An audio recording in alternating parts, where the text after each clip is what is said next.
But we're going to move on to Vonda right now. So Vonda, I have been reading her stuff in the Grand Rapids Press forever, and I'm like, she is so smart. I mean, this is complicated stuff. So I'm so excited to have her today. And really, the foundation of this series has always been trying to teach you guys the things that you need to know before you need to know them. And so that's really what all of this is about. So for those of us in the room, or for any of you in the room that are not yet eligible to collect Social Security, Vonda, what are some of the best practices that people can do now to become more familiar with the benefits that they are going to receive later from Social Security? Well, we used to send a form called the Social Security Statement, and you're probably all familiar with that. It would come in the mail a couple months before birthday on an annual basis, and it was just a nice statement to show us, number one, how much we've worked and paid into the system our entire life. And we'd always want to check that work record to make sure it's accurate, because when you do get benefits, the dollar amount is completely based on that work record. And then the second great thing about that piece was it gave us estimates. So, a lot of us work our whole lives and we pay into this system. A lot of people don't even know what they're paying into for. So it was just a great piece to show, oh, this is what I'd get if I became disabled and not able to work. Oh, this is what my family would get if I passed away. Or this is what I would get at retirement. And it would provide estimates for those scenarios. So I love the Social Security Statement. Unfortunately, due to budget reasons, we stopped mailing those out every year. So now, people still get them in the mail if they're age 60 and older and don't have a My Social Security account. Or you're already getting benefits. You're not going to get it if you're already getting benefits. So the best advice for someone approaching retirement age, or honestly, I give this advice to anyone. Anyone age 18 and older can create a My Social Security account online. No, we're not making people go online, but I do want to tell you what's available online if you are one that likes to use the internet. I personally like to do everything online, so when I find out that I can do something for myself online, I want to know about it. So if you go to our website at ssa.gov, there is a My Social Security link that you would go to, or you could just go directly to ssa.gov/my account.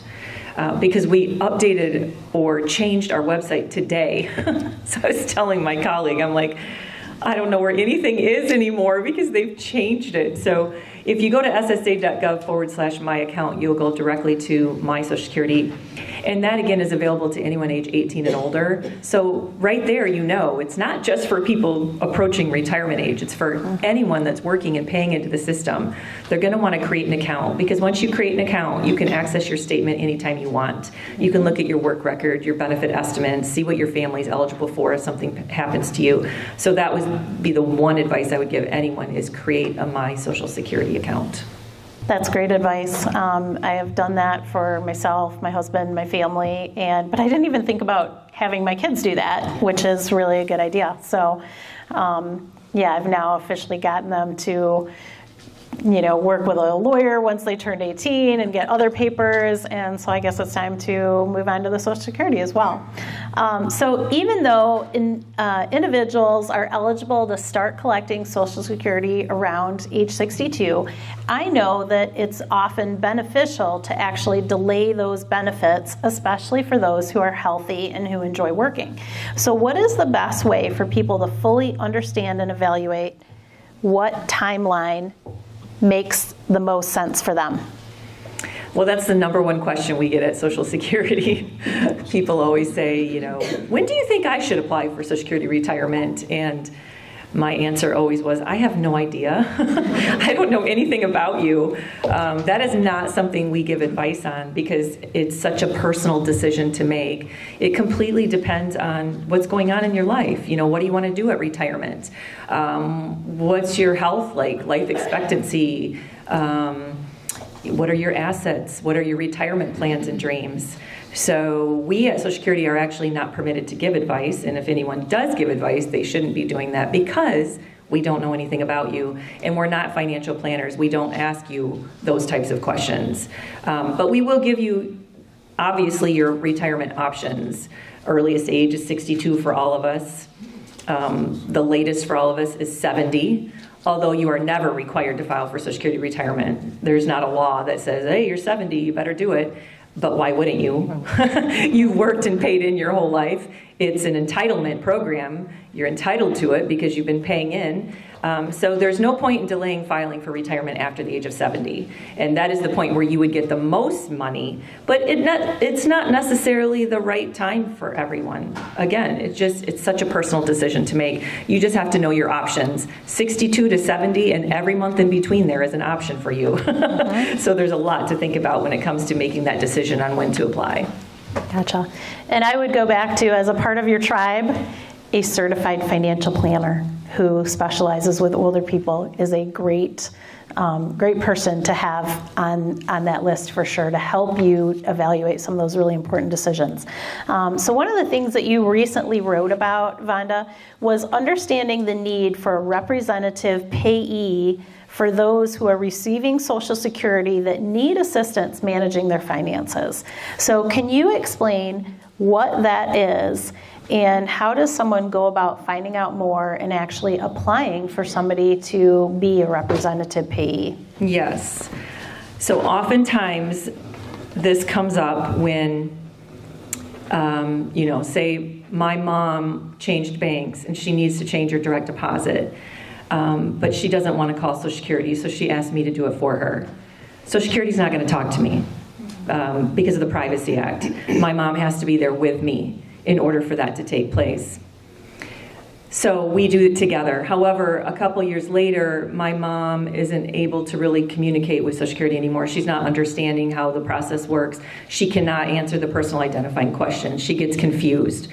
And now she's trying to change her address because she moved into a facility.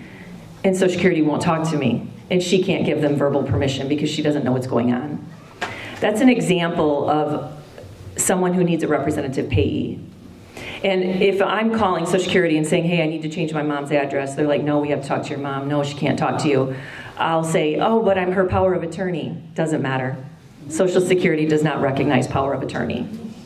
It does not matter. So right then and there, the Social Security rep would say to me, you need to apply to be your mom's representative payee. And so whenever an individual who's getting Social Security benefits is unable to handle their own finances, they need a representative payee. And so I would apply to be my mom's payee with the Social Security Administration. I would answer some questions. They're going to send her a letter saying, hey, your daughter applied to be your payee. Are you okay with that? If she doesn't respond, they're going to make that decision and appoint me to be her payee. What does that mean? That means all of the correspondence that comes from Social Security would be in my name for her. It would say Vonda Van Til, representative payee for. It would mean that her checks, even though she's not getting a paper check, her check would have my name on it for her. It's her money, but I'm getting it. So I would have to have a bank account designated as Vonda Van Til, representative payee for. So it's a bank account, it's only her money, but I have access to it. So we don't want to, get funds joined together. I don't want my funds and her funds in there. Because what if somebody said to Social Security, hey, Vonda's not spending her mom's money properly, which is extremely rare, but it could happen. Social Security would contact me and say, hey, what are you spending your mom's money on? And I would have to let them know, hey, I'm spending it on room and board, clothing, shelter, food. Give us proof. So you just have to be aware that you could be asked to provide proof on how you're spending the money, but it's in the beneficiary's best interest, right? We want to make sure that the representative payee is handling this account properly. And in most cases, it's not a problem at all, but you just want to make sure you're doing the right thing. Mm-hmm. So Vonda, along with that, do you have to start a new bank account when someone does that, or can you use an existing account only for that purpose? Well, I mean, if my mom had an existing account that was just her money and not my dad's, then yes, we could do it, but that's probably not the case. So then we would highly recommend opening a new account so that the legend on the new account has me as the payee for her. Just to make sure everything's on the up and up and you can clearly and cleanly show what's going on with the monies. No, that is great advice. So one of the things in addition to that was you can actually designate an individual to be that representative payee long before it's necessary. So tell us how that works and how do you update the choices if for some reason you have that future representative payee designated and then something changes. Maybe you've got a child that moves across the country and it no longer makes sense to have them do it. Exactly. So we had started this a few years ago, and it's called an advance directive. So now when individuals file for benefits, retirement, disability, survivors, etc., when you file for benefits, you're going to be asked if you want to list individuals as your advance directive. So if you've all recently filed or have filed within the last several years, you would have noticed that question, and I would highly recommend listing individuals that you would be comfortable with being your representative payee if you got to the point where you are no longer capable of handling your funds. By listing an advance directive, it doesn't mean we're going to go to them if we can't get answers from you. That's not the case at all. It just means that we know where to go to find a payee when we need to find one, because sometimes it's very difficult. So if something happened to me, I would list my children, honestly. So my daughter would be the first, my second daughter would be second, my son would be the third. That's who you would reach out to. Oh, I forgot about my husband. He'd be on there too, obviously. And so if I needed a payee, Social Security would just go down the list and find the most appropriate payee. Now, something interesting about what you said, Laura, is it really doesn't matter if you're living in the same state, because, everything is electronic and over the phone, but we will ask, if you're going to apply to be someone's payee, we are going to ask you, how often do you speak to this person? If somebody's in a nursing home or a facility, we're going to contact the facility. Hey, has this person called or visited them? Do they show any interest in it? Because we really do want to appoint the best possible person, and that's why we're so happy we have that advance directive now, so we have a list that we can go down. If you need to change that at any time, you can do it in your My Social Security account that we talked about earlier, or you can just give us a call and do it over the phone. Gotcha. So now that we've learned a lot, I'm like, if I had the ability to take notes up here myself, I totally would. So what is really the next step to getting these things done? So I know that many people can go, if you've got the My Social Security account online, you can go on there. But for maybe the people in the audience who want to meet up and sit down with someone one-on-one, is that possible? Are you guys doing those open appointments, or how do they get this ball started? Yes, so we are open. We've never closed, but our field offices have closed to in-person, and we are open. We're fully open. But I would not recommend just going to your office unless you absolutely have to. What I would recommend is starting at the website at ssa.gov. If you can't find the answer or the service that you want to conduct online, then we have information on there on how to contact us. Some of the things that you need done could probably be done through our automated telephone service 24 hours a day, and a lot of people don't know we have that. For example, a replacement SSA 1099, a benefit verification letter showing how much you get from us is often needed when you're getting a mortgage or refinancing or getting housing. You can do that 24 hours a day on our automated telephone service.